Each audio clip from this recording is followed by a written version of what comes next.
So in this session, perhaps differently to the previous one, we'll focus on advanced AI development. And in particular, we'll be discussing what kind of risk management infrastructures are needed inside labs when large models are being developed to ensure collectively that we make the most of advanced AI. So what's the context of our discussion today?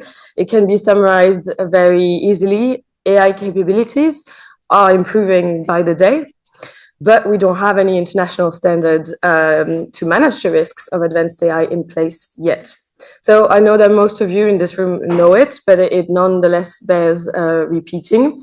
Those systems are improving extremely fast, and that presents unprecedented opportunities, but also unprecedented risks. And to reap the benefits, we need to manage the risks appropriately. So most of you will know this as well. Last May in Seoul, 16 of the leading AI developers voluntarily agreed to a series of principles called the Frontier AI Safety Commitments. And they agreed to demonstrate their adherence to these voluntary principles by publishing safety frameworks focused on severe risks by the upcoming AI Friends Summit.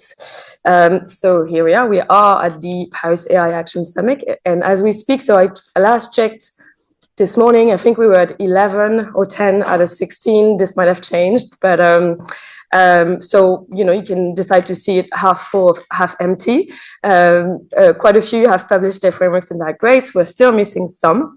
Several other labs hadn't signed up in the first place. So we'll discuss the details of these frameworks in a short while. But from the outside, we can already see those are not harmonized. They're different frameworks. They present disparities, and we're still missing some. It's also worth, I think, noting that some of the commitments that we're taking last year, for example, the commitment to give pre-deployment access to government authorities, have not always been followed through. And so that suggests that while existing frameworks are a very useful first step on which to build, there might be a need for an instrument to level the playing field among different players and also really to provide answers to some of the outstanding questions as to how exactly do we do sound advanced AI risk management? Because it's not an easy question. There was a forum organized by Frontier Model Forum this morning with a lot of industry players present, and I think there is an appetite actually for answers to this question. And a few days ago, in a room not far from here, Enka Dragan from Google DeepMind actually said that she would in fact very much welcome a standard because she doesn't want to be the one coming up with thresholds and evaluations, and she wants society to come up with those. So fortunately, progress on advanced AI risk management has been made outside of industry as well. We have various AI safety institutes around the world that are working on different elements of AI risk management. The OECD is leading work on the topic as well, various academic institutions and civil society organizations. And crucially, the EU AI office is coordinating many stakeholders working on a code of practice for general purpose AI systems attached to the EU AI Act.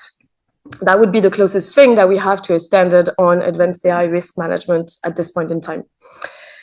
However, as you know, those initiatives, they're not harmonized yet. There was a recent Oxford report that's published on the website for this conference, if you're interested to look into it, that noted that risk management is one of the areas with the greatest need for international standardization. So, what are we going to do today, as world leaders are gathered in Paris to discuss, to talk about AI, is to try and think together about what is the road ahead towards an auditable international risk management framework for advanced AI, because having a harmonized approach would help, as I said, to establish a level playing field, but also to reduce regulatory fragmentation between countries. And it would also help developing a robust system of independent verification and audits, which is likely to be necessary to build trust, to drive adoption, and so ultimately to reap the benefits of AI. So we have very little time to cover three things today. The first is contents. What are the building blocks of a comprehensive, sound, advanced AI risk management framework? What are the shared good practices that are emerging? What might be missing? Then we'll talk about what is the road towards internationalization of that? Where are we? How do we go forward? And finally, building a certification ecosystem. What do we need to think about now to ensure that the risk management frameworks we build is auditable in the future.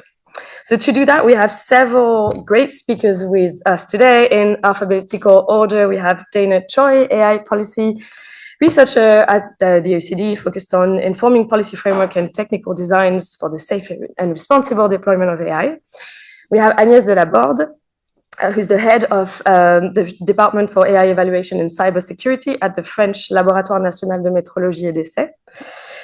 Kilian is head of unit for artificial intelligence regulation and compliance at the EU AI office in the EU Commission. Hamish Hobbs, who you know already, is a policy advisor in the strategic Foresight unit at the office of the OECD Secretary General. Zaheed is AI safety advisor at the Frontier Model Forum. Shameek Kundu, over here, is executive director at the AI Verify Foundation at IMDA, Singapore's Infocom Media Development Authority. And finally, Papadatos is managing director at SaferAI, a France-based non-profit organization dedicated to AI risk management and governance. So we have a lot to discuss, and I have already talked too much. So I will be very ruthless on timing. I apologize in advance. Let's dive in, and let's start with you, Kilian. In fact, no, actually, sorry. We'll first do a roundtable, and starting with you, Kilian, if you could briefly tell us what are the projects that you're working on today in a minute that are relevant to the topic that we're discussing today, and we'll come back for more details. But please go ahead. Okay, thanks. Thanks a lot, Chloe. 1 minute is difficult to describe all we are doing, but I will try to be brief, not without being too fast, because it's my normal technique. So what we're doing, I can refer to what you already said. We're working very hard on a code of practice, which should basically give granularity and details to the rules on risk management for general purpose AI models in the AI Act. This is a co-regulatory approach we have with stakeholders, and we have around 1,000 stakeholders with whom we work. And among them are providers, civil society, academia, downstream providers. So really, it's quite a comprehensive approach.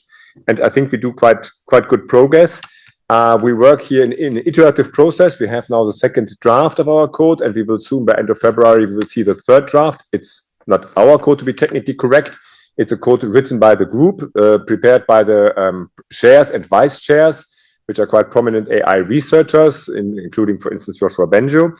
And they draft the text, and we, as a commission, have in the end, that's a process. We can then we facilitate the drafting, and in the end, we will have to assess the adequacy. So if we consider this to be adequate, so being a tool, we can make it a tool to comply with the AI Act. So we can approve it with an implementing act and give it what it's called general validity.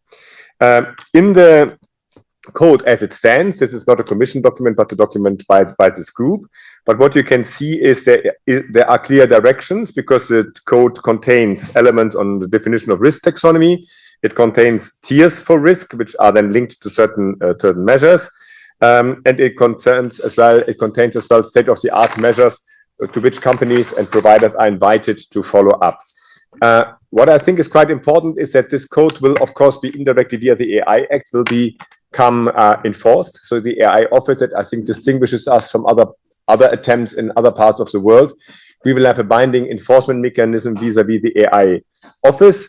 We, of course, try to do this first in a dialogue with the providers, but in the end, of course, there's a possibility to basically, for instance, ask for a model evaluation, or finally even to ask to impose fines, or to impose the withdrawal of the model from the market. We set up a network of evaluators and auditors. That's quite important. So we want to create an ecosystem which will help us in order to carry out these very complex tasks. And all we do, and that I think links very well to your work, is in line with the international approaches. The AI Act mentions international approaches around 20 times, and this code in particular, Article 56, says in line with international approaches, we should develop this code. And the code should be the first way how to implement this, but later on, we will as well issue a standardization request, and then we will as well try to support the work of CEN and CENELEC and the ISOs in order to develop international standards on this very important topic. I don't know whether I matched 1 minute, but I at least gave you a very quick overview, but I'm happy to deepen on different points if you wish. Let's go to your right, Agnès. Could you tell us what you're working on? Speak. Thank you. So for LNE, and you said it in French, I'm going to say it in English, the National Laboratory for Metrology and Testing in France. On our side, so we work for the industry. We are under the supervision of the Ministry of Industry in France. Our approach of risk is ensuring that the products that are put on the market are safe. Well, it's almost the same objective for everyone around the table, I can say. But in our approach, first of all, for the industry, we help AI producers understand and interpret regulation and standards as well, in order to make them able by themselves to be compliant, or well, at least to put safe products on the market. So this is one side of our activity. We work specifically on testing as well, testing of AI products. We work as well on certification. It's another part of the activity at LNE. Currently, we work on the certification of processes around AI, around the development of AI products, and certification under the ISO 42001 for system management. And we've got yet another activity. It's linked to the news that we've heard, that you have heard probably in the past days before the summit. France announced the launch, the official launch of the National Institute for AI Safety and Evaluation. In this regard, this institute, so it's led by the government in France, and it gathers several partners, among which INRIA, LNE, ANSI for cybersecurity, and also PEREN for support to regulators. And in the context of this institute, the idea will be to design testing methods and approaches to AI risks, including systemic risks, and also to support the implementation of the AI Act in France. And another aspect of this institute is that it makes us now an official member of the network of AI safety institutes. So a lot of things, as you can guess, is happening currently at the level of France inside this ecosystem that will become larger and larger by including other types of actors. So, well, that's a quick summary of the way we tackle the topic. Thanks very much, Agnès. Shameek, over to you. I'm going to set a clock. So I represent two organizations together here. IMDA has two relevant pieces here. The AI Safety Institute, which focuses more on model testing and is part of the AI Safety Institute network, and the AI Verify Foundation. I'm an advisor to the AISI and the ED for the AI Verify Foundation. I guess without going into too much detail, there are three things to keep in mind about Singapore's approach to this space. We are focusing on methodology or science of testing, and we can talk a little bit more. We're focusing on multilingual, multicultural as a particular area. And finally, we're focusing not just on model safety, but also on application testing. And I see I have 10 seconds left. And through the course, I can hopefully bring out some examples of each. And that it's not that we're not interested in the broader safety pieces. We recognize the work that is being done across the board, and we want to make our contributions in these three spaces. Brilliant. Thanks very much, Dana. Hi, I'm Dana. I'm a policy researcher supporting the unit here at the OECD. And as many of you know, at the OECD, we bring together international stakeholders across different sectors to build consensus and facilitate compromises around international AI governance framework. And so we do this by mapping out their needs, gathering evidence, and identifying common ground and key concerns that require further discussion. So recently, we coordinated a research initiative to explore and advance discussions around thresholds for advanced AI systems. This builds upon the voluntary commitments that Chloe kind of gave a groundwork for earlier. And it's also complementary to the International AI Safety Report that emphasized, well, denoted thresholds as an important aspect of risk management, and as well as the EU AI Act that uses the compute thresholds to identify general purpose models with systemic risks. So obviously there's a growing interest in thresholds, but there's still kind of lack of clarity on whether and what thresholds are appropriate and how they should be set. So with the goal of exploring key design considerations and outstanding questions, we collected input from 200 stakeholders or 200 individuals working on AI-enabled policy across different sectors through expert survey and public consultation. And I guess I can speak more about the preliminary findings later. Henri, over to you. Thank you, Chloe. So I'm Henry Papadatos, the Managing Director of SaferAI. As it has been mentioned, our organization focuses on improving risk management for AI, general purpose AI systems. So to achieve this, we work on two main channels. First, we're doing technical research to push the state of the art of risk management practices for AI. And we're also involved in key governance initiatives. So on the governance side, among other initiatives, we are in the 4 expert groups of the Code of Practice of the EU AI Act. We were also involved in drafting the reporting framework of the AI Hiroshima process, which was announced here a few days ago. And we are involved in multiple standardization bodies. On the technical side, one of our core views is that risk management should not reinvent the wheels. So we have a lot of tried and tested practices that have worked well in other high-risk industries. So we think that we should apply these tried and tested practices to AI. Now, with this in mind, there are 2 major research projects that we've completed recently, which are relevant for this discussion.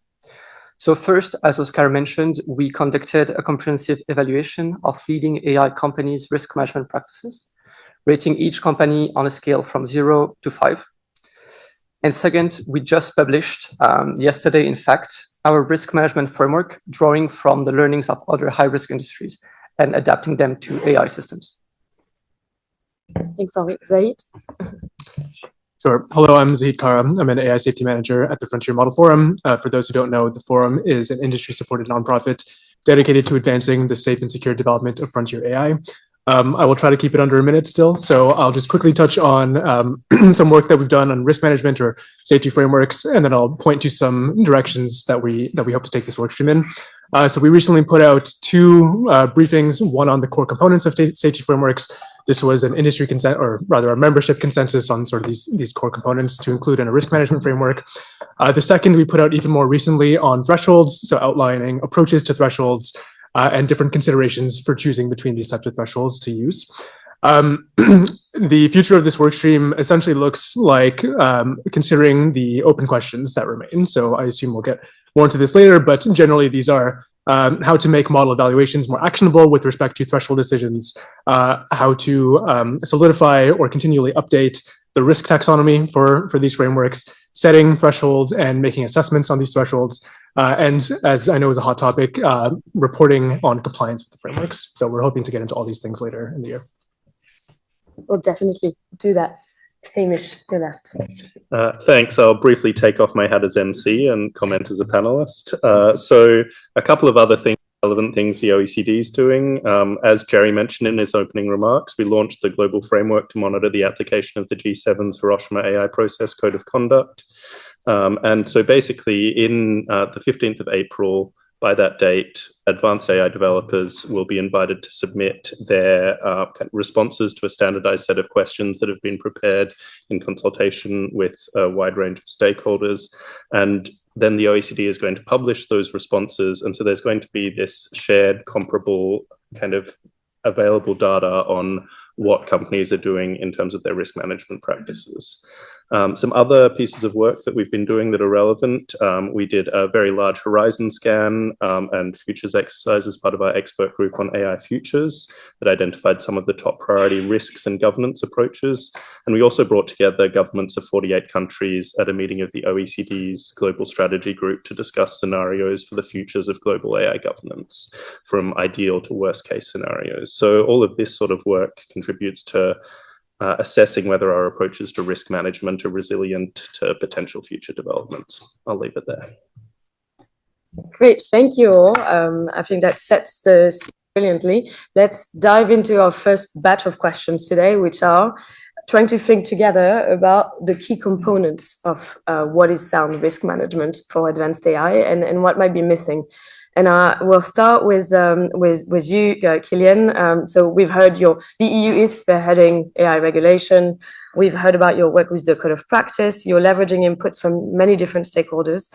What has emerged in the process of the Code of Practice as key components of sound risk management practices for advanced AI? Thanks a lot. When there's quite a bit in the code when you look at this, it's starting with a risk taxonomy, which is of course a starting point, because you need to understand what are the risks against which you want to hedge. So you need to have a clear understanding what are the identifiable risks, and on this basis, what the code basically puts up to mitigate and in the part of the governance is in key is that you have to have a safety and security framework, and you have to have on this basis then safety and security reports.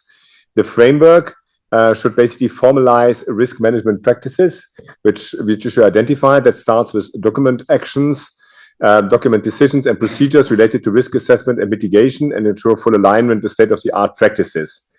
That's the one thing. The second thing in the risk framework is map identified risk and specify risk to specific risk tiers, explain and justify the levels of risk for a given action. And then even include forecasting elements in order to anticipate when models may reach a higher level of risk tier and estimate what counts, what are the elements which create uncertainty in this respect. On this basis, so the risk framework is basically the underlying work plan which you have. On this basis, you would then have to report, that is a risk, safety and security report. And here you would have to do model-specific documentation and detail out the risk assessment and mitigation measures which occur during the life cycle of the model, ensuring transparency and providing a basis as well for the AI office as a regulator to supervise this kind of work. And here, of course, the key word is a life cycle approach. So you need to document this throughout the life cycle of the model.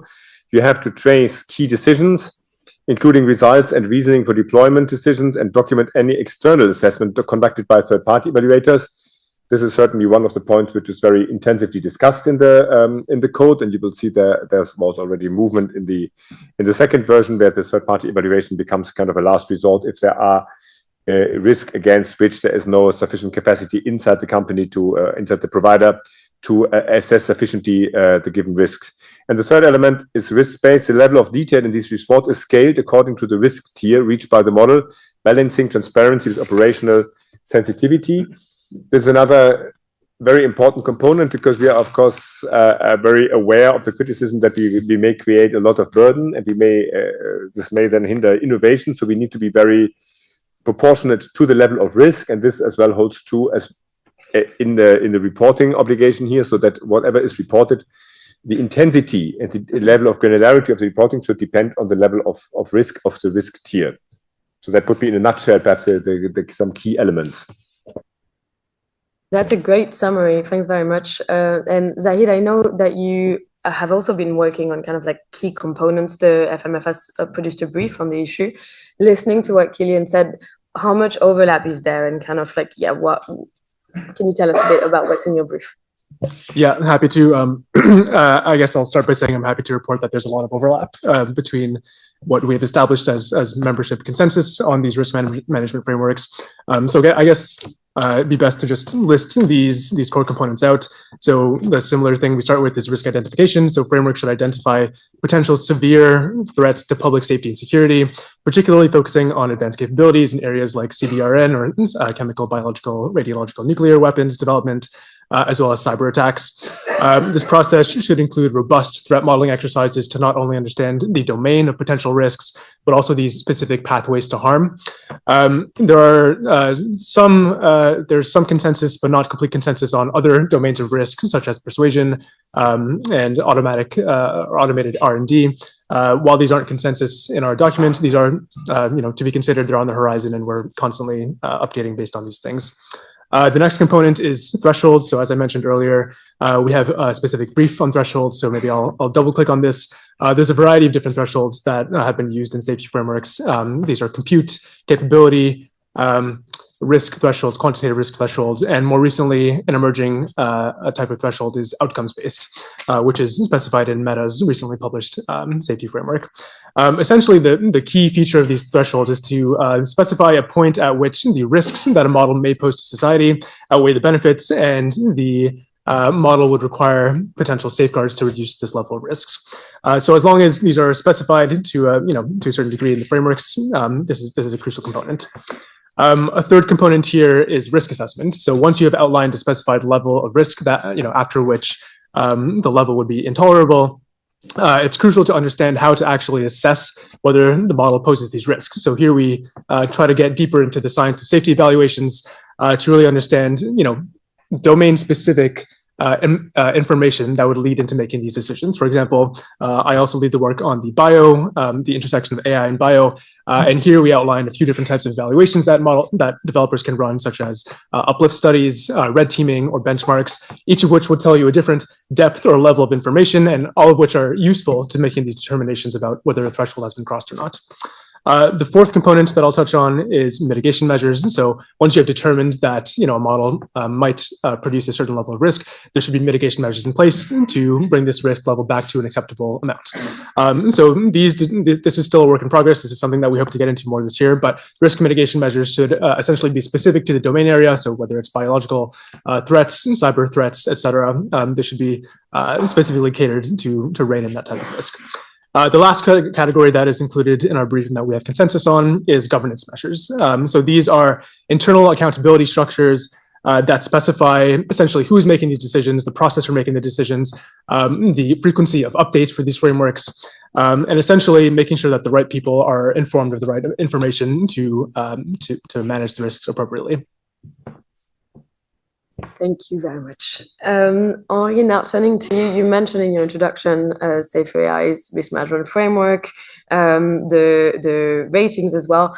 How do the emerging risk management initiatives that Zaheed was talking about and that come from industry, how do that compare to what is done in other industries, and how do they align what is lacking potentially? Yeah. So let me start by explaining how our framework works, and there is a ton of overlap with what you just said, Zaheed. So we have 4 key steps.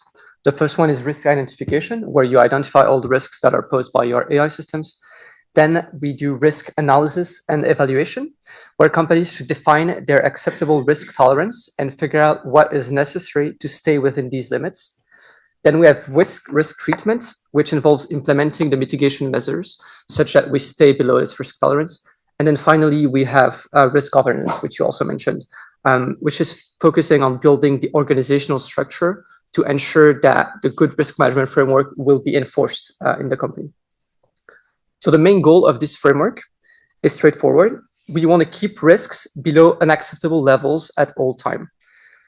So this starts with defining what these acceptable levels means. So defining a risk tolerance, which has to be a clear and well-characterized acceptable level of risks that should never be exceeded.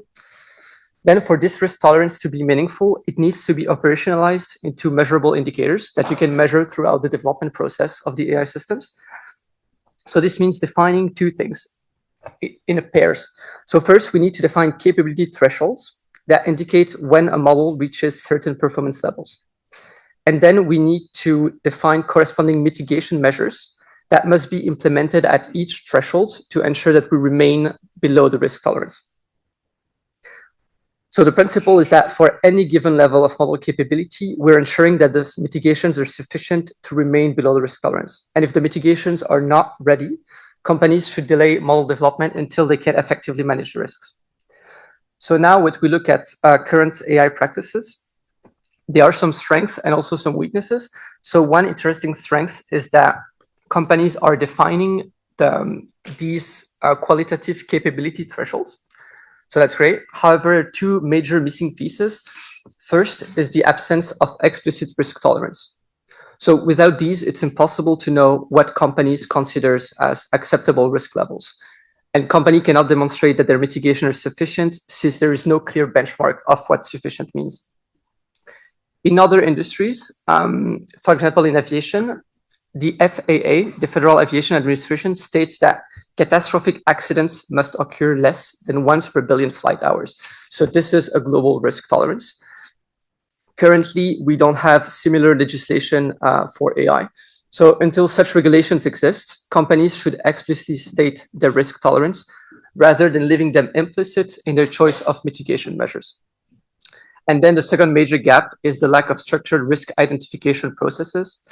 So most companies focus on 2 or 4 risks in their frontier safety framework, but there is no clear way of how these risks are identified. And we can see that this is an issue because all the risks that are addressed in the frontier safety frameworks are not even the same. Some companies have 4 and some companies have as little as 2. Great. Thank you. Thanks very much. Dana, I'm turning to you now. We've heard from Kilian about risk tiers. We've heard about risk thresholds from both Zaheed and Henri. You've been conducting works on thresholds. You're about to publish findings from the survey you were telling us about. And I believe what you did is a consultation where you asked experts how much they agreed with 98 statements, right? Can you tell us, when it comes to threshold for advanced AI, what do people agree on? What do they disagree on? Yes, thanks, Chloe. So this was a 2-part consultation from an expert survey and also a public consultation. And this is a working draft with no intention to provide policy recommendation. And we are getting ready to have it circulated and peer reviewed by research partners, network of experts, and also, of course, our country delegates. And so moving on to the preliminary findings that you asked about. So participants consistently underscored that the process of setting and evaluating thresholds is going to be influenced by conflict of interest. That was the second most agreed statement in that expert survey. And so it shouldn't be set by a single entity, whether that be companies or governments. It should involve multiple key stakeholders. And there was also a strong resistance to one-size-fits-all thresholds and preference for more specific thresholds, as risks vary across different sectors and applications. Also, there's different types of thresholds, as Zaheed mentioned, that could serve different purposes. There's also a strong pushback against training compute thresholds to be used in isolation. Many commented that if it was to be adopted, it should be complemented by different types of thresholds to cover different risk factors. And we also saw a broad agreement that if threshold is breached, then AI companies should disclose that to the public. And among the 98 statements from that long expert survey that some of you may have submitted, participants most strongly agreed that external actors should be able to verify the thresholds if they are exceeded. And through the open-ended responses, participants also pointed out some of the key concerns and uncertainties around thresholds. So as Zaheed mentioned, there are different types of thresholds, and there is no universal definition on these different types of thresholds. So I think when we talk about this thresholds in a policy discussion, we need to kind of be careful about mixed terminologies and potentially misinterpretations. Also, many people worried about these thresholds being vulnerable to political pressures and misaligned and shifting priorities. And then there's the scientific kind of basis of these thresholds or lack of. So modeling and assessing AI risk is hard, like measuring a theoretical concepts like risk and capabilities into an observable measure involves assumptions. And as a result of that, these two can mismatch. And without a reliable way of estimating risks, it becomes difficult to determine whether adhering to these thresholds do keep us under a level of acceptable risk. And then there's a fundamental challenge of evolving risks. So what seems to be an appropriate threshold today might be outdated tomorrow. And then there was also kind of a lack of strong confidence towards quantitative thresholds over qualitative thresholds. So where does this leave us? I think it's clear that we're still in the very early stage of developing and adopting a meaningful thresholds for advanced AI systems. There are broad agreements that thresholds need to be tailored to specific risks within the context where AI operates, but then we still have open questions on which risk we should prioritize, how should each type of thresholds be set, justified, adjusted over time, how many tiers should they have, how should these different thresholds work in tandem, and how they fit into the overall governance frameworks. So I think these are some of the questions that we should consider as we move forward to adopting and designing these thresholds. Thanks very much, and very useful questions indeed. So I'm conscious I'm kind of marching us at a brisk pace here, but we do have a lot to cover. So let's for now imagine, I mean, we heard with Dana just now that there's still many questions just on the topic of thresholds that still need to be answered. But let's imagine that we have answered those questions, that we know how to make good, sound, advanced AI risk management. That is the first part of the way. Then, and that leads us to the second part of our panel here. How do we get to an international agreement on those questions, on those once we have discussed the building blocks? So we're going to turn to a few questions on that. And to start, Henri, I know that you've been looking at, this is what we do at SaferAI, you've been looking at what we can learn from other industries. So if you could, to set the scene, give us a historical perspective, how were international standards agreed upon in other safety critical industries, and what could we learn there? Yes, so in the past, there were multiple safety international standards that were set. Two examples that I want to go over with here is first nuclear with the International Atomic Energy Agency, the IAEA, and then there is aviation with the International Civil Aviation Organization, the ICAO. So let's begin with the ICAO, which has played a central role in ensuring the safety of international air travel. So the ICAO was built with the understanding that aviation risks are inherently international. So one plane takes off from one country and then lands in another. And there is a parallel with AI here. So the downstream effect of AI and the potential negative consequences of the risks will not stop at the border. So the ICAO provides standards and recommended practices that were developed through a consensus-driven process involving governments, airline, aircraft manufacturers, and technical experts. Then we can also look in the nuclear field at the IAEA. So they promote, it was created with the intention of promoting peaceful use of nuclear technology and also to ensure the highest safety and security standards worldwide. So the IAEA developed its standards over time through a process of expert consultations, and it also verifies non-proliferation commitments. So the agency carries out inspection in states that have concluded agreements, such as the Treaty for Non-Proliferation. And these inspections are critical for verifying that nuclear materials are not diverted from peaceful uses to nuclear weapons. And so here again, there is one interesting parallel with AI, is that due to the inherent general purpose aspect of this technology, it is inherently dual use as well. And one interesting point with the IAEA is that following the Chernobyl disaster in 1986, the international community recognized the need for more stringent standards.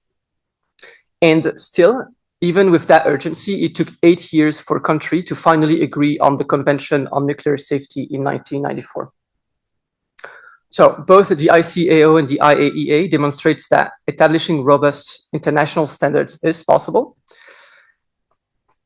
And these organizations have balanced domestic concerns with international obligations. Each nation maintains the right to enforce these standards within its borders while accepting the benefits of global oversight and mutual accountability. Now, when we think about AI today, the stakes are similarly high, if not higher. Existential risks were mentioned 2 times already.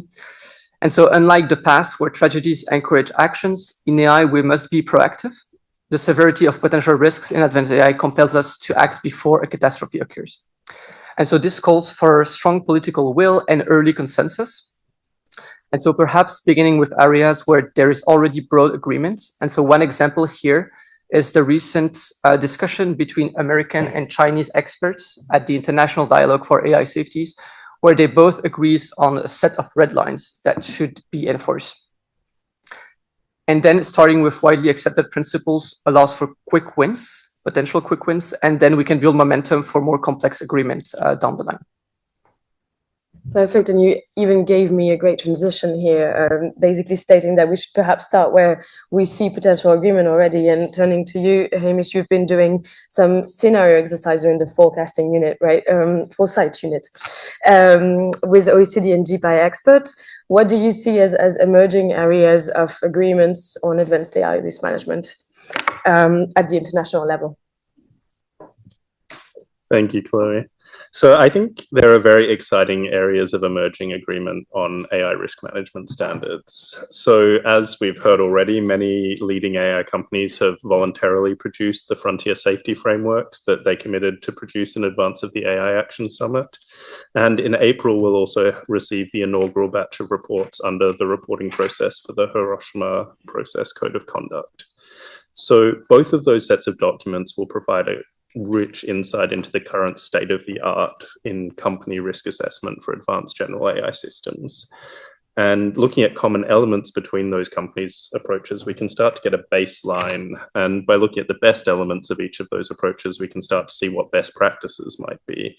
And as Zaheed mentioned, there's a lot of overlap and there's already emerging consensus between companies here. And luckily, the Frontier Model Forum is doing a fair bit of this work for us. And then we can also look beyond this at what other groups and experts outside of companies are saying. So the survey that Dana mentioned is one good example of this. Another is that we recently published a report that identified 10 priority AI risks, benefits, and policy solutions for enhanced policy focus. And fortunately, there's really quite good overlap between the types of risks identified in that report and the types of risks being discussed in frontier safety frameworks.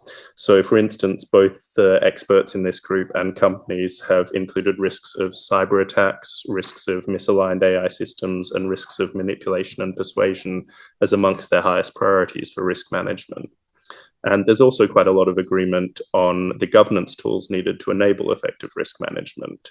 So both this expert group and some companies in their frontier safety framework include methods like taking risk-based approaches, determining red lines beyond which risks are unacceptable, assessing dangerous capabilities at all stages in AI development, and engaging third-party testing or audits to ensure appropriate risk management. So I see a lot of movement toward a shared sense of what sort of risk management practices might be needed. And that creates an opportunity for more policy discussions to identify concrete areas of consensus at the international level. So Chloe quoted earlier Anchor Dragon, who led the development of Google DeepMind's frontier safety frameworks. And I think that really is quite a message that I've heard from various kind of developers of these frameworks, that I don't want to come up with these evaluations and thresholds. I want society to tell me. So I see increasing alignment between companies, experts, governments, and the public that these governments represent on what's needed for better shared approaches to AI risk management at the international level. I'll leave it there. Great. Thanks, Hamish. Quite a hopeful message. Shameek, I want to turn to you now to ask whether you could tell us a bit about how IMDA approaches international alignment on AI standards, perhaps in general, but in particular for developers and for developers of advanced AI. In terms of the broader response, I think we're a member of the AI Safety Institute is a member of the network of AI Safety Institute. So a lot of our work on the frontier model side is indeed through that network, and I can talk a little bit about one of those pieces. I think to a broader point about beyond frontier models, we do look at our framework around model governance framework. We've crosswalked it to the NIST framework. We're working with Sebastian Hallensleben and others on how to map it to the emerging EU guidelines. So our focus there is very clear. We don't want to build new standards for the sake, new framework for the sake of it, but stay aligned. I think in terms of the work we've been doing with the network of ACs. And some of the work is with that, some of the work is outside ACs, but international coordination. I'd take two examples. Together with the Japanese AISI, we did work on 10 languages, and specifically it was focused on how some of these frontier model tests, and I think we looked at 2 models for that particular exercise. And it's less about the results of the tests in those 10 languages. It's more about what are some of the methodology or science lessons that we learned. So for example, one of the things we took away was, if you look at how the annotation is done, or how the rubric of scoring is done, that makes a huge impact. Another lesson, very pragmatic, but I think actually very relevant for this, how much commonality there is in the tools used by the various national AI safety institutes. That determines the extent to which I can believe yours, etc. So as would fit our normal profile, we do tend to focus our collaboration efforts on how do we practically make it work, right? If I am to believe, if country A is to believe what country B has done or country C has done in terms of frontier model testing results, you need to have basic transparency into not just what risks you assessed, but what methodologies you used, what scoring framework people use, and even the tools used. So that was one example. The other was with 8 Asian languages and English, where we got, I think, 54 linguists from 9 countries, plus another 300 offline and 54 live in a room. And that was, again, looking at 4 models. And there, some of the lessons we learned there was how even, I think this was on bias testing, how cultural bias, the things that matter in each country, changes. So to some extent, Chloe, the answer is not always that standardization or alignment means everybody must do the same things. I think to some extent, it is to recognize what kinds of differences might exist. And if I may, I know this is off syllabus, if you will, but I do want to respond a little bit to Henry's work. I don't know how many of you are from aviation or finance or healthcare. I am from finance. And as I was listening to Henry, what came to mind is that for 12 years in banking, every single day, something like that was embedded. It was literally embedded. So, and if I take that international question, it's embedded in people's work, but it doesn't mean everybody is trying to do it the same way around the world. If you look at credit assessment, every banker who's in credit assessment, they know I have to consider certain things to give this loan. They know if the loan is too risky, I need to look at reducing the loan to value or increasing the collateral. But they're not necessarily doing the same risk to collateral value in every country.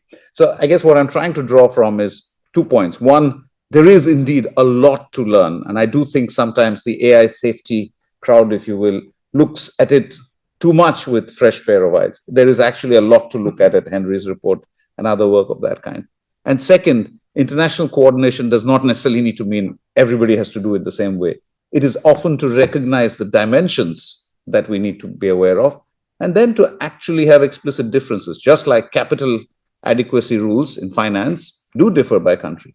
And actually, if a particular country's banks has either capital adequacy or anti-money laundering laws, if the standards are known to be weaker, it leads to non-acceptance or non-equivalence in another country. So there are ways, and I just leave it with that coordination does not always have to mean that everything has to be aligned in every country. I think that's an excellent point, very interesting. It comes down to the question of how we get a common culture of risk management, I guess, but still with subsidiarity, to use an EU word. Agnès, turning to you, and I feel like this is very relevant with what Shameek has just said. You work in an institution that delivers certification. Can you tell us, in your opinion, what are good ways to get common standards? So how common is a question, but to common in the spirit, let's say, applied across countries. How could we have common reference adopted and implemented in different legal contexts, indeed? My answer is going to echo what Henry said and Shameek as well.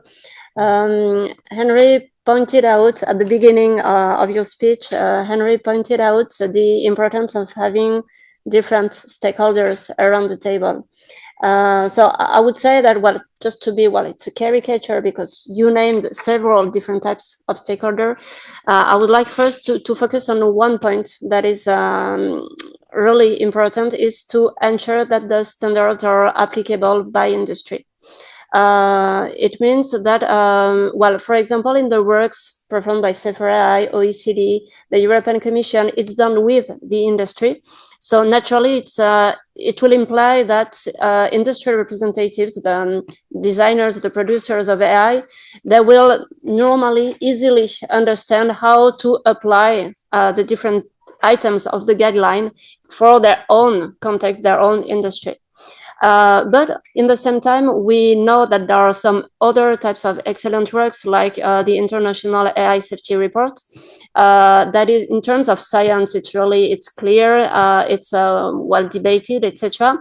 But I'm not so sure that industry can really concretely build upon all the findings in the document, saying, okay, so I identify there is this type of risk. So in my own context, it means that I must check. Well, I'm not so sure industry may be able to do that. So it means that all the works at some point must be translated into something usable by industry. This is one aspect. And the other, to me, essential aspect is that the standard must be in line with the local or the relevant regulation, because, well, we're talking of AI, as I think Hamish, or I can't remember who said that, well, it's not, well, it will cross borders. So here we've got an example. For example, the example of Europe, where, as Kilian said, the code of practice, well, it's done not by the European Commission, but supervised by the European Commission. So you still have a look at, well, what is being said. Is it in line with the Act? We've got the example of Sensenelec producing their harmonized standards, not done by the European Commission, but the European Commission will check that it is in line with the local regulation.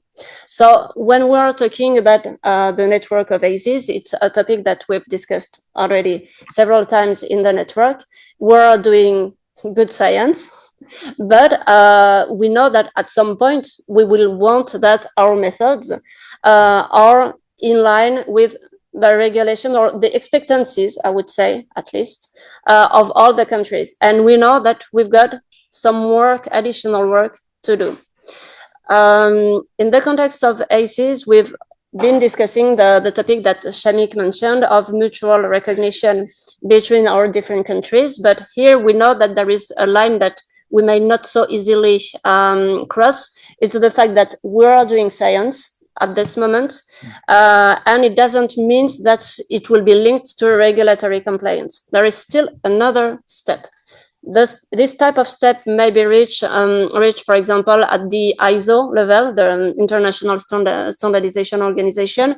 It can be done through IEEE. I know that IEEE is here as well, but it can also be done by other type of entities. In fact, to my knowledge, there is not one single entity that can ensure that we've got standards that may ensure compliance in different countries. So as we see, it's a lot of people involved, and each are bringing their own elements to the overall discussion. Very clear. Thanks very much. And also a great segue to the third part of a discussion, which intends to become a bit more hands-on and to talk about implementation, like kind of beyond the theory. Let's imagine now that not only do we agree on the content, but we also have agreed at what could be some sort of international agreement. Now, how in practice do these frameworks get implemented, but also how do we get to audit and certify them? And first, I'd like to go back to you, Kilian, and also perhaps if you feel like it integrating some of the comments that have been made before, I wanted to ask you how the EU AI office kind of approaches the question of regulatory compliance. You're head of the regulatory compliance unit, and in particular for advanced AI systems. Thanks a lot. I can certainly subscribe to a lot what has been said as well here, in particular by Agnès, because if you look at the AI Act, I think we have in both parts for the high-risk AI systems, but as well for the models, we take a bit of a similar approach because we don't prescribe in technically detailed terms what operators, providers, and our our jargon have to do.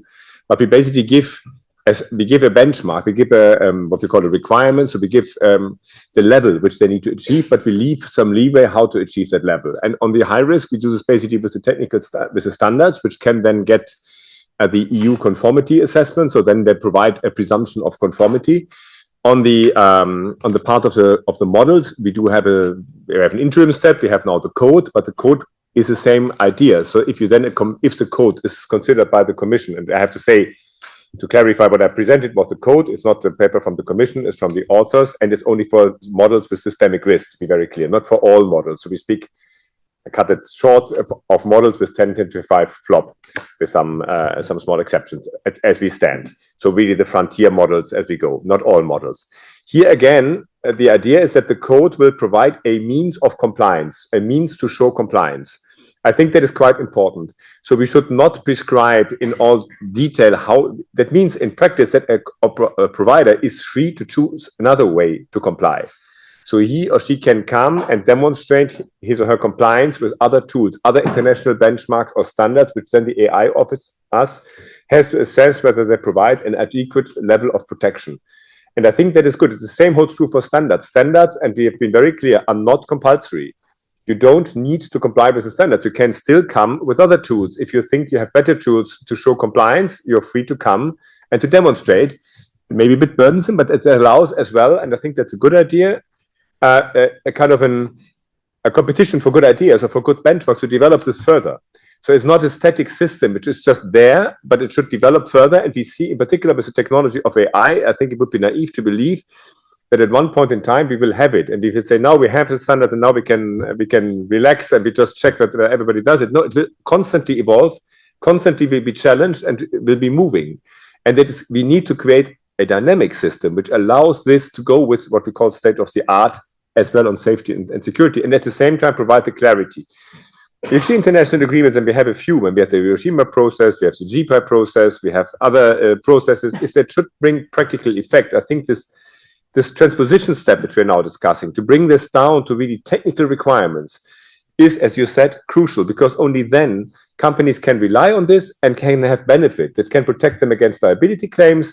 They can show like this compliance with the EU AI Act, very important, because we will nevertheless cover an important market.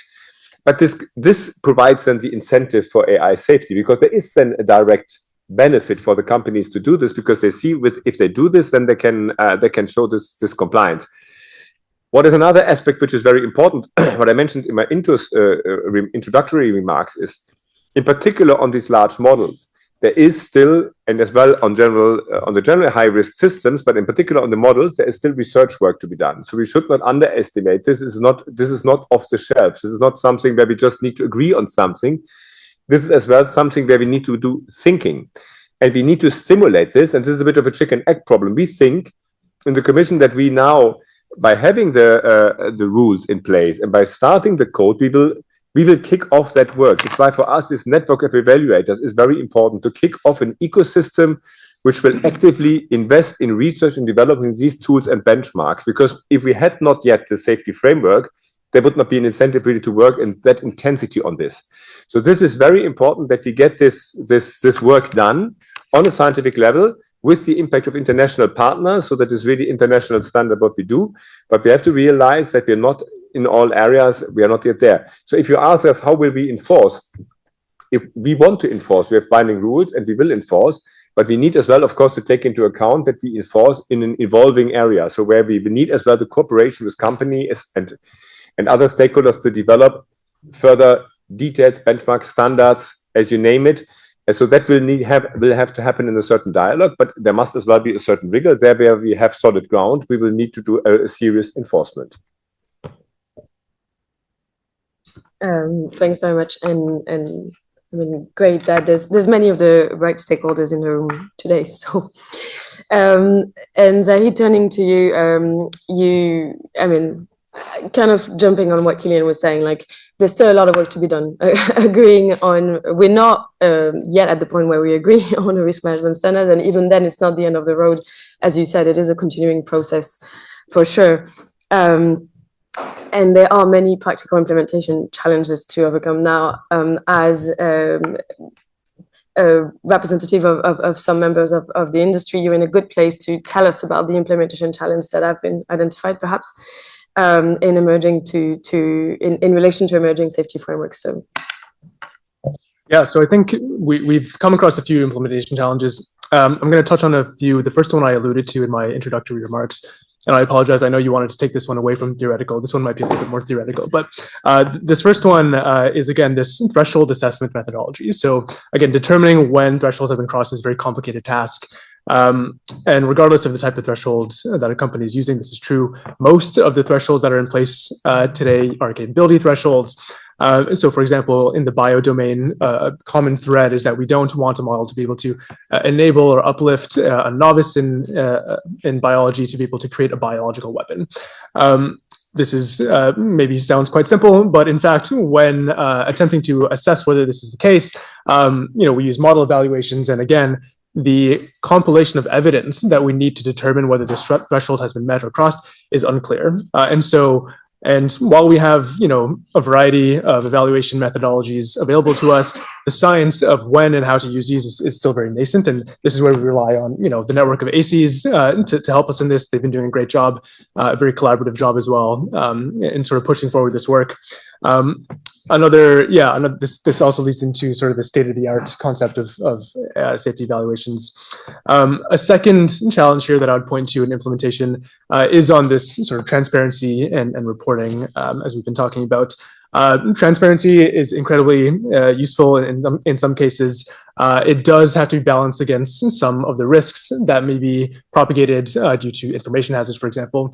If a company runs safety evaluations, there are times where the information or the details of this evaluation that I run should not be, transpired publicly, just because it might exacerbate, information or attention hazards, and in fact increase the risks that it aims to reduce. On reporting, this is something, again, as I mentioned, is a live discussion. There is some appetite for this among companies, but it's something that we need to flesh out more in the coming months. Great, thanks very much. And now I'd like to take a bit of a sidestep, turning to Shameek, and I think this is an additional, very interesting perspective to this discussion, because Shameek, you work a lot with people who are in fact deploying foundational models rather than developing them, so in downstream applications, which is not our main focus here, but nonetheless, the standards that we're talking about, especially at the kind of ground level, are relevant to them. So what kind of certification, in your experience, would be helpful to the actors deploying the model? Maybe I'm going to start with a slight tongue-in-cheek point. It's not just it will be relevant to them. It is to them that it should be relevant. I'm sorry, you can do all the standards you want, but in most cases, frontier models will impact citizens, customers, through the hospitals, through the banks, through the airlines, through the insurers.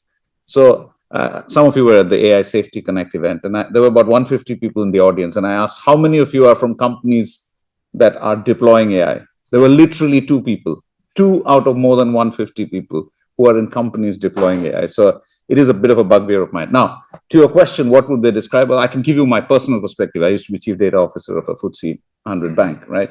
What would I expect? I would expect that to the extent that there is documented, actually, the first thing I would expect is not even thresholds of is it risky or not. I would expect, for want of a better word, a good model card, which literally tells me, what is this thing that I have bought? What does it do? Where is it trained? On what kinds of data? Where should I be using it? Where should I be not using it? And this is not even a theoretical example. I'll give you a 2020 example. When I was still in the bank, I was using a foundation model for facial recognition to match an ID card with a passport during COVID to help us detect whether it's the same person for authentication. Without knowing that, and it was used in Hong Kong, without knowing that it was trained primarily on East Asian faces, I would have made a big mistake, because for Standard Chartered Bank, which I was employed by, Hong Kong has a significant share of Caucasian and South Asian customers. This is not about bias in some big fairness perspective. This is a model that would be wrong for my target audience. So the first thing, Chloé, that people would expect is just clarity. Where should this model be used? How good is it in what segments, etc. It's not only about bias. The second thing then is, to what extent can I trust the foundation model provider on some of these, what I would call the civic risks or even catastrophic risks, but particularly civic risks. So when I talk to AI Verify Foundation stakeholders, these are companies that we are trying to tell them test.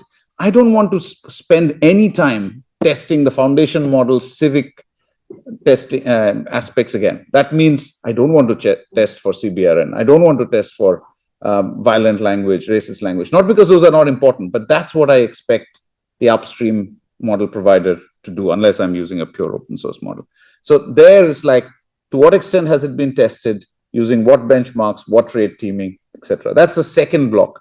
I think the third block is assistance in helping execute what are necessarily downstream tests. If I'm running in my previous bank role, if I'm creating a financial advisor that is not meant to sell risky securities to a pensioner, that's my role. But I need to be able to know enough about the model and how to test the model to make that happen. So that's the third kind of assistance that I think makes sense. I think that's a super interesting and great perspective to take into account as well. And Agnès, so we hear from Shameek, we need clarity on what those models actually do. We need good model cards. For this, we're probably going to need good audit and certification, right? People like third party who are actually able to kind of vouch for the validity of the model card, if you want. How do we ensure that the quality of the audit in the certification ecosystem that guarantees that these rules are applied? What kind of principles should structure this emerging ecosystem? First of all, I would like to ask, well, what rules are we talking of? Because as we saw here, there is no common rules that are common for other countries. Plus, if I understood right what you said, more than certification in some areas, we just need clarity or initial elements. That's not the word I was looking for, but you said it better than I did. So I think that first of all, we must make sure that it's quite clear for everyone on the scene when certification is regulatory, when is it a requirement to receive the certification.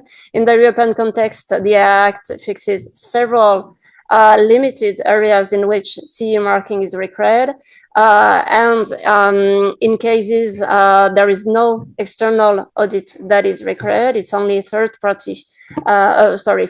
party certification. And we've seen the emergence in the past years of many label initiatives. So there are kinds of certifications. And I think that, first of all, we need to make clear that, well, certification per se is not required in most cases. So taking that into account, as for the requirements for a good audit and certification, there are always the same, even if we talk about certification or labels. The essential idea is that there is absolutely no conflict of interest between, with the person that puts the stamp. What we mean with no conflict of interest, it's kind of basic. The person who is going to judge either the product, AI product, or the organization designing the product, etc. They have no economic interest in validating or not. So first of all, the absence of conflict of interest is really essential. In the European context, for regulatory certification, there is a really clear scheme for accreditation authorities, etc. It's a really good example. So I mentioned the absence of conflict of interest. So it's linked to independence, naturally. What we call generally trusted third party. One thing that is really important as well for everyone is that the certification scheme is transparent. So we know when a product or any element, when it receives a certification, we must ensure that everyone may know what were the requirements of this certification. So I would say absence of conflict of interest, independence, and also transparency of the certification scheme. I'm pretty sure I forgot major elements, but well, those ones are really essential. Thanks very much, Agnès. So as planned, we are running out of time, but we have about 10 minutes left. And there were two things I wanted to do, which was opening for questions to the room, but also giving you all a chance to kind of do a last remark on what you think the priorities are going forward, building on the discussions we had today. You know, maybe you're going to say something you didn't think you would say because of the great conversations we've had. I suggest we merge the two. So we're open for questions, but if you don't like the questions, feel free to instead state your priority for the future. Are there any questions in the room? Yes, please. Do we have a mic? 2 seconds. Yeah, there's a mic. Yeah. Can you hear me? Thank you for the great discussion. I'm Kit, the principal expert for technical management at the Japan AI Safety Institute. I'm also the official delegate from Japan on track 3, risk assessment of advanced AI system in international network of AI Safety Institute. Then working closely with co-leaders of UK and US. So to ensure auditable risk management frameworks for advanced AI system, it is necessary to engage in a socio-technical discussion in the end. However, the problem I can see now is socio-technical and the technical discussion are discussed in a mixed way. So this may cause a big confusion on AI risk management, risk assessment, threshold, and audit practice. So we face a monumental task.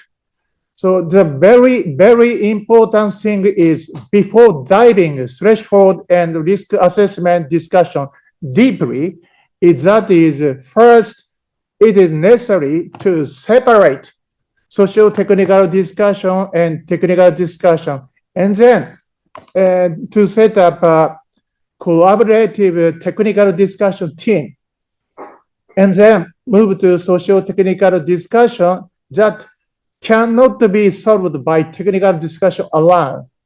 So time is running out. I'd like to hear speakers' opinion on this point, if possible, please. Thank you. Thanks very much. Let's maybe collect a few questions. Yes, there's another one here, and then another one in the back. Yeah. Hi, Malo from Miri. So I think a lot of this, standards work, evaluations work is very important. One of the concerns I have is just as model capabilities are advancing, quickly, even relative to the work that we're doing in the world of interpretability and actually trying to understand these models, it seems like there's the same fundamental challenge with the frontier of how capable these models are getting and how general they're getting are moving increasingly quickly compared to our ability to even reason about how to evaluate what their capabilities are. And I'm wondering how people are thinking about what we need to do there, and in particular, whether there are alternatives that this group is considering. For example, I don't think it solves all problems, but I think safety cases as a mechanism are interesting, where in some of these frameworks, maybe as people deploy models, there is some requirement or some recommendation that they actually put out some sort of structured argument for why their models don't pose certain risks, where this isn't something that's easy to kind of measure whether someone is actually complying with a certain thing, but it certainly forces them to put forward some of the reasoning in a way that broader civil society and governments and academia can scrutinize in order to try and understand whether it seems like the way the labs are thinking about the work they're doing, actually those safety cases do seem valid and those assumptions are reasonable. And so wondering what the group thinks about that kind of thing.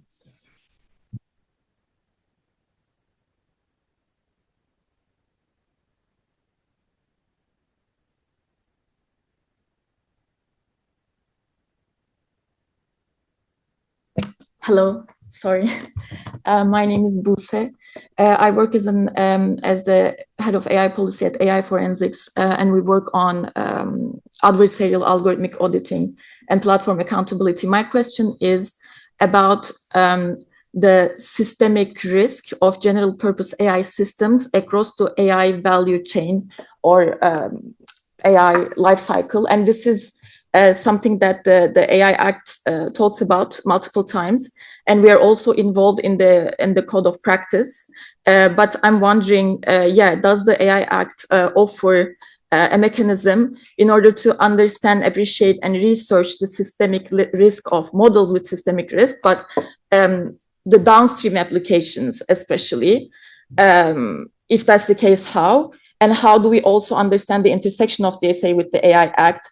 And following, I think, the commonalities with the DSA and the notion of systemic risk in the DSA, do you think it's a feasible policy proposal to think about researcher data access to foundation models, especially on usage data, to understand how people are interacting with these, especially in terms of consumer-facing applications?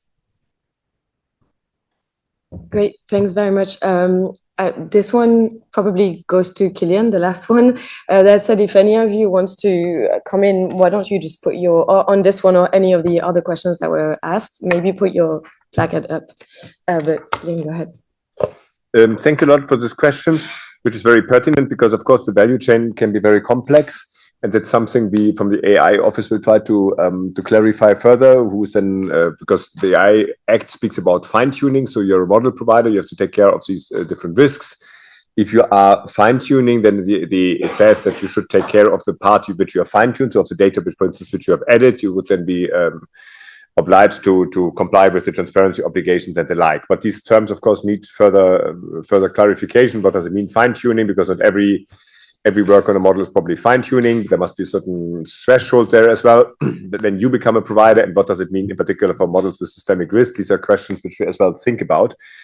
Then, of course, if you integrate the models into a system, then the normal rules in parentheses of the AI Act starts to apply, because then it depends whether this is a high-risk system or not. And then we would look at it from this perspective.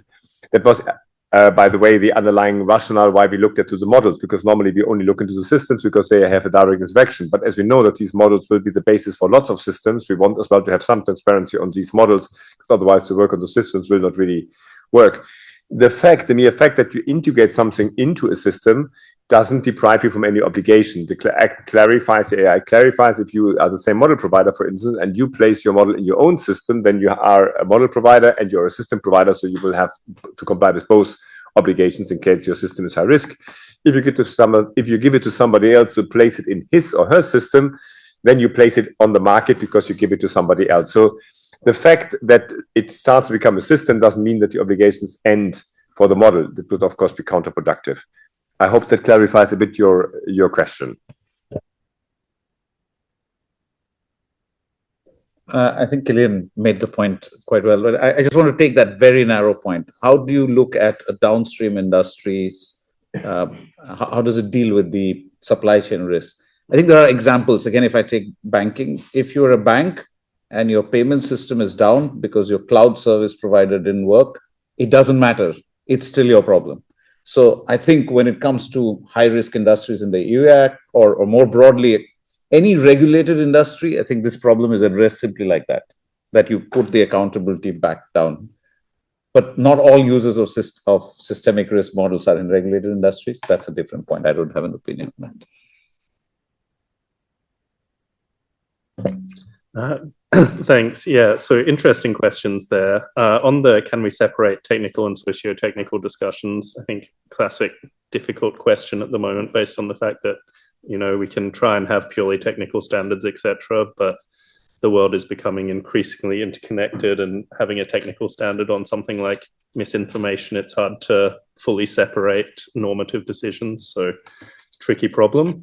On the, are these models moving too fast for us to even reason about them? This is something that was raised as one of the top priority risks by the expert group on AI futures. In terms of safety cases as a potential response to it, that's something that was mentioned by some experts in our expert group. Some others raise concerns. for certain types of risk, this might pose too large a regulatory burden.